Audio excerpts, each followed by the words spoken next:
Major Dhyanchand के major Dhyanchand के भारत माता के भारत माता के भारत माता के అందరికీ నమస్కారం అండి. ఈరోజు మన జీవర్ కాలేజ్ గ్రౌండ్లో ఈరోజు మన క్రీడలకి వన్ చేసినటువంటి మేజర్ జాన్సన్, ఈ పేరు చెప్తే ప్రతి ఒక్క క్రీడాకారికి పూర్తి ప్రదాత ఈ పేరు. మన ఇండియాకి మన భారతదేశానికి ఒలింపిక్లో గోల్డ్ మెడల్ తెచ్చినటువంటి ఒక రియల్ హీరో, రియల్ ఆర్మీ జవాన్ మేజర్ జాన్సన్. సో ఈరోజు ఆయన జయంతి వేడుకలు మనం ఏర్పాటు చేసుకున్నాం.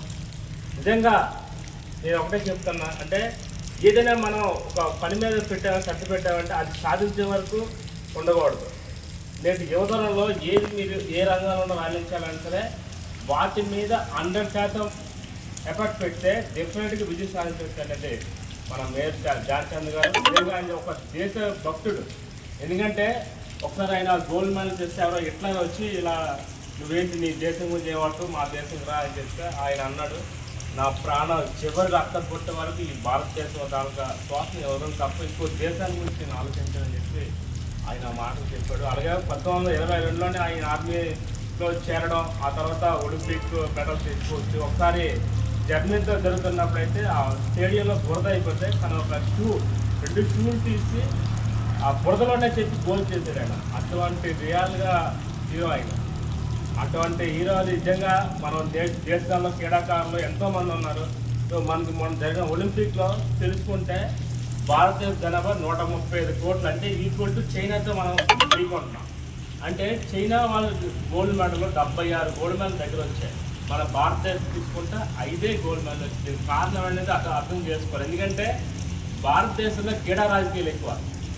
ఏదైనా రాణించాలంటే గ్రామీణ ప్రాంతంలో వచ్చేటువంటి క్రీడాకారులకి వాళ్ళకి వసతులు తక్కువ. ఎందుకంటే స్టేడియాలు ఉండవు, దాని నిర్మాణం ఏమీ అసలు ఉండదు.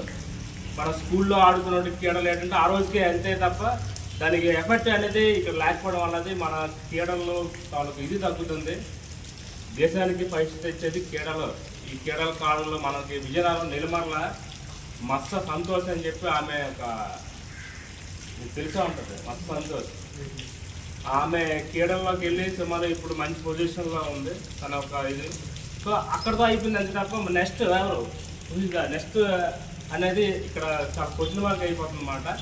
తప్పనిసరిగా కేంద్ర ప్రభుత్వం, రాష్ట్ర ప్రభుత్వం క్రీడలకు సంబంధించి ప్రతి ఒక్క జిల్లాలో ఒక ఆల్రెడీ ఉన్నాయి, కానీ అది ఏమవుతుందో అర్థం కావట్లేదు.